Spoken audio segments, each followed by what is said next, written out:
আমরা একদম প্রথম প্রশ্নটাতে চলে যাব। প্রথম প্রশ্নটা ভীষণ ভালো করে পড়তে হবে।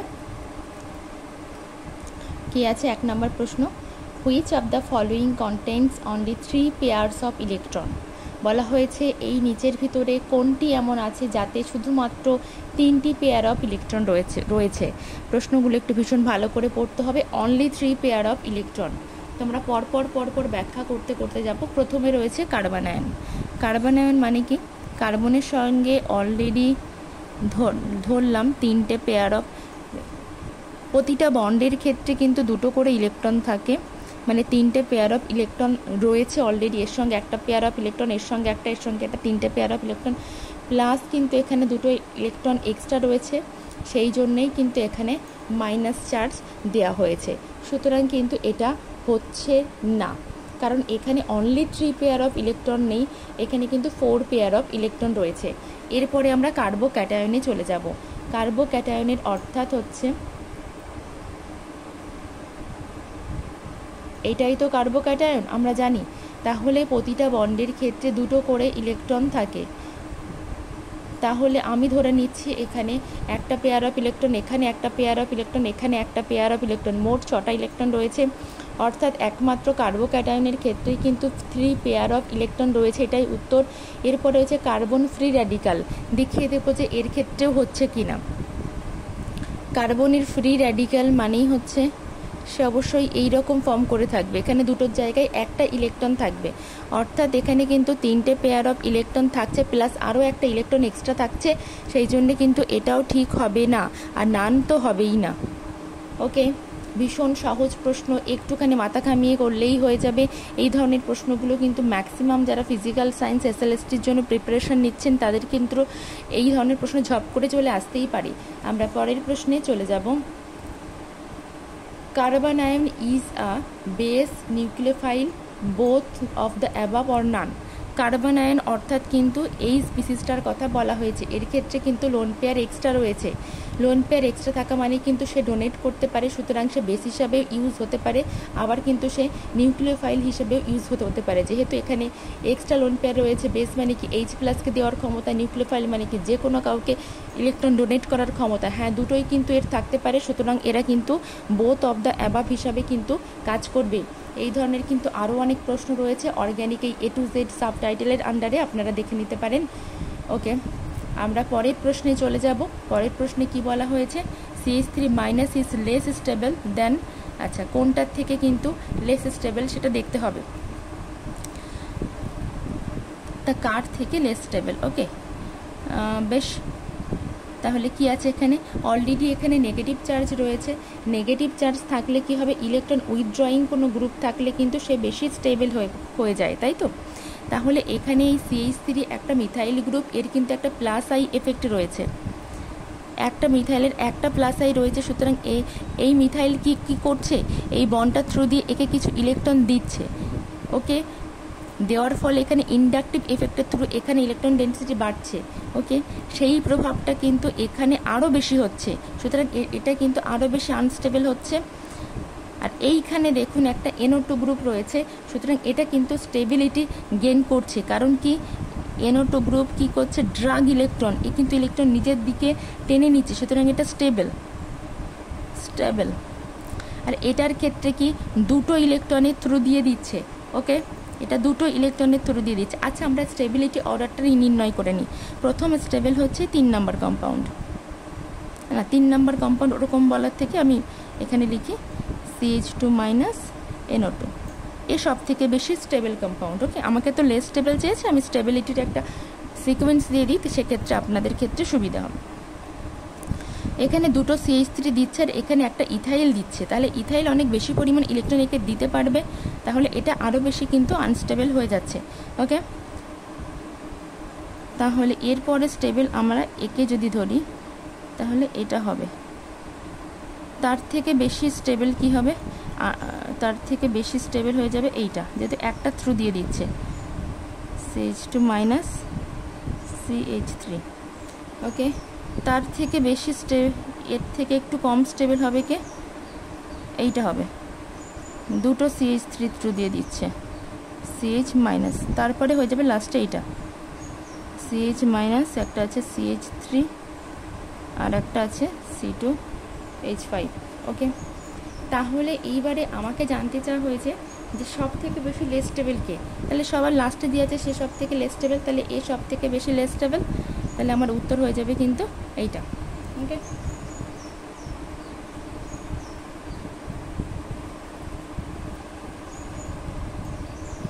ওকে, এখানে কি কোথাও কনফিউশন লাগছে? আর এটা ইজ লেস স্টেবল দেন, এটা কার থেকে লেস স্টেবল? এটা সবার থেকে, আচ্ছা এটা মোস্ট স্টেবল এর থেকে, এটা হচ্ছে স্টেবল এর থেকে বেশি, আর বলেছে এটা কার থেকে বেশি লেস স্টেবল। বিষয়টা তো বেশ গোলমেলে লাগছে। আচ্ছা ঠিক আছে, দেখছি আমরা পরের প্রশ্নে মুভ করে যাই, সময়টা গড়িয়ে যাচ্ছে, দিয়ে লাস্টে ওটা আবার দেখছি। ওকে, আমরা পরের প্রশ্নে চলে এসেছি। 4 নম্বর প্রশ্নটা একটু ভালো করে পড়ে নিতে হবে। কি বলা হয়েছে? The hybrid state of carbon contents which are attached to a single bond with each other in the following structure are. Okay, তার মানে বলা হয়েছে hybrid state of carbon atom which is attached to a single bond with each other. Okay, মানে এই কার্বনটা এবং এই কার্বনটা, এদের দুজনের কিন্তু হাইব্রিডাইজেশন স্টেট আমাকে জানতে চাওয়া হয়েছে। এখানে 1 2 3, মানে এটা হচ্ছে sp2 হবে, আর এটা 1 2 মানে sp হবে। sp2 এবং sp প্রথমটাই হচ্ছে সঠিক উত্তর। হাইব্রিডাইজেশন কীভাবে বার করতে হয় সেটা আপনারা জানেন, এটা আমি দ্বিতীয়বার করে দিচ্ছি না। আমরা 5 নম্বর প্রশ্নে চলে যাব। ভীষণ সহজ প্রশ্ন। Mesomeric effect is due to, কিসের জন্য? Delocalisation of electron, delocalisation of pi electron, migration of. আচ্ছা, প্রথমে জানতে হবে মেসোমেরিক এফেক্টটা কিন্তু রেজোন্যান্স এফেক্টেরই একটা পার্ট। রেজোন্যান্স এফেক্টের পার্ট হলে রেজোন্যান্স এফেক্টটা কিসের জন্য হয়? পাই ইলেকট্রনের ডিলোকালাইজেশনের জন্য, সেই জন্য এটাও কিন্তু হয়ে যাবে পাই ইলেকট্রনের ডিলোকালাইজেশনের জন্য। ওকে, আমরা পরের প্রশ্নে চলে যাব।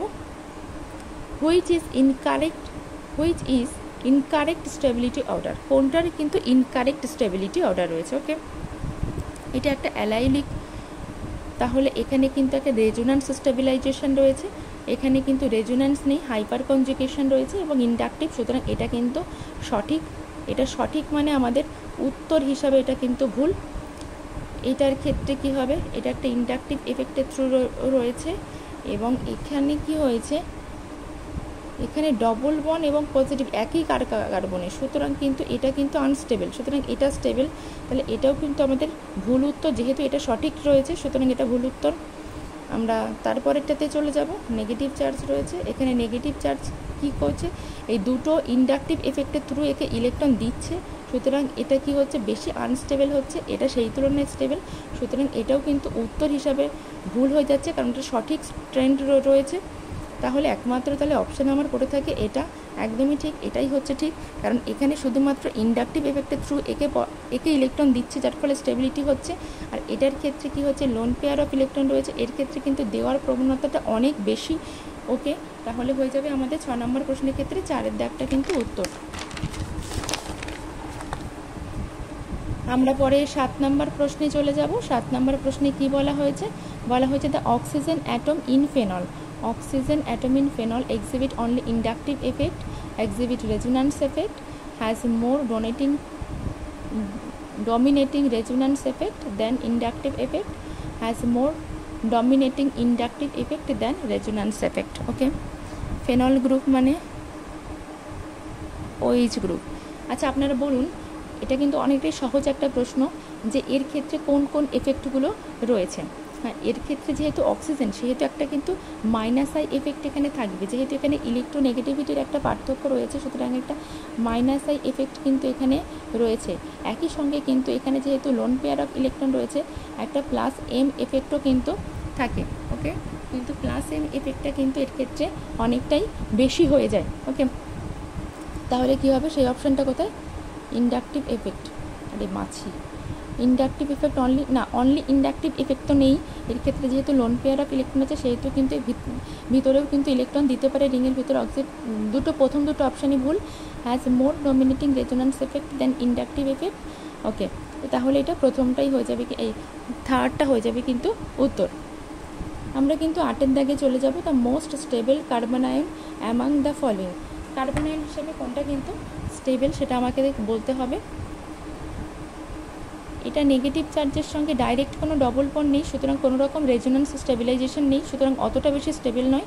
এর ক্ষেত্রে কিন্তু একটা রেজোন্যান্স স্টেবিলাইজেশন রয়েছে, সুতরাং একটা স্টেবল। এটার ক্ষেত্রে কিন্তু -i এফেক্ট থাকলেও কিন্তু দেওয়ার প্রবণতা রয়েছে +m এর থ্রু দিয়ে, সুতরাং কিন্তু এতে যদি আরও বেশি ইলেকট্রন দেয় তাহলে কিন্তু এটা আনস্টেবল হবে। তাহলে একমাত্র এটাই হয়ে যাবে মানে সঠিক উত্তর, কারণ এখানে কিন্তু এর কিন্তু -m একটা পাওয়ার রয়েছে। -m এর থ্রু দিয়ে কিন্তু ড্রাগ ইলেকট্রনটাকে টেনে নিতে পারে।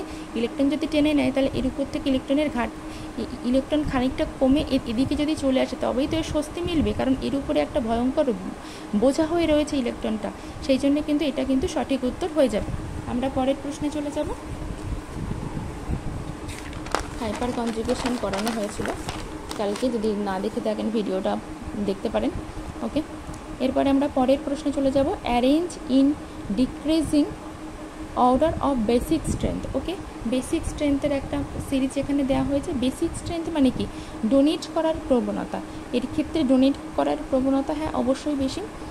এর ক্ষেত্রে কিন্তু ডোনেট করার প্রবণতাটা অনেকটাই বেশি কমবে, কারণ এই ইলেকট্রনটাকে কিন্তু নাইট্রোজেনে এই NO2 এর -i আছে, আবার -m আছে, সুতরাং টানবে অনেক বেশি পরিমাণ ইলেকট্রনকে, খুব একটা সহজে কিন্তু অ্যাভেলেবেল হবে না।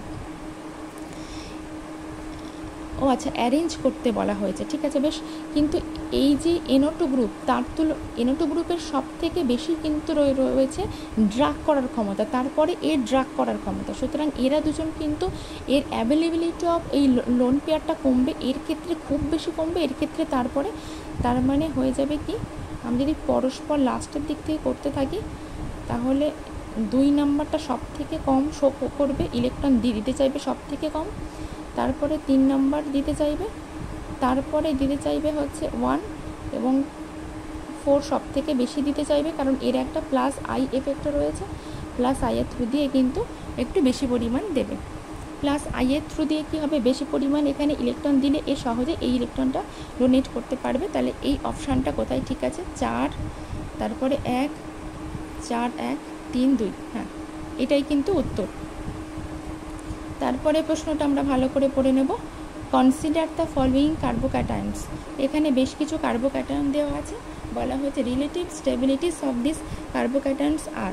ওকে, রিলেটিভ স্টেবিলিটি বার করতে বলা হয়েছে। OCH3, তাহলে সুতরাং কী হচ্ছে, এর লোন পেয়ার রয়েছে, লোন পেয়ারটা কিন্তু এর ভিতরে রেজোন্যান্সে টেক পার্ট করে এখানে ইলেকট্রন ডেন্সিটি খানিকটা বাড়িয়ে দেয়, সুতরাং এটা অনেক বেশি স্টেবল। এটা কিন্তু শুধুমাত্র +i এর থ্রু দিয়ে, সুতরাং এটা এর ক্ষেত্রে +m এর থ্রু দিয়ে যায়, এটা শুধুমাত্র +i এর থ্রু দিয়ে যাচ্ছে। এখানে তো +i +m কোনো কিছুই নেই, মানে এই পার্টগুলো সবার ক্ষেত্রে কিন্তু সেম। তাহলে এই রেসপেক্টে কোনো বিচার হবে না, বিচারটা কোন হবে, এই রেসপেক্টে হবে না, এই রেসপেক্টে হবে। এর ক্ষেত্রে অনেক বেশি পরিমাণ দিচ্ছে, তাহলে সুতরাং এর ক্ষেত্রে অনেক বেশি স্টেবল। তাহলে A হয়ে যাবে সবার আগে, তারপরে হয়ে যাবে C, তারপরে হয়ে যাবে B এবং তারপরে সবার লাস্টে হয়ে যাবে D, কারণ D এর কোনো রকম কোনো রেজোন্যান্স স্টেবিলাইজেশন নেই। আর কোনো প্রশ্ন কি আছে? না, আর কোনো প্রশ্ন নেই, সুতরাং আমাদের কিন্তু এখানে আচ্ছা, আর একটা প্রশ্ন একটুখানি গন্ডগোল হয়েছিল, সেটা একটুখানি আমরা চেক করে নেব। এই প্রশ্নটা এটা একটুখানি চেক করে আমি বলে দিচ্ছি যে কোথায় সমস্যাটা হচ্ছে।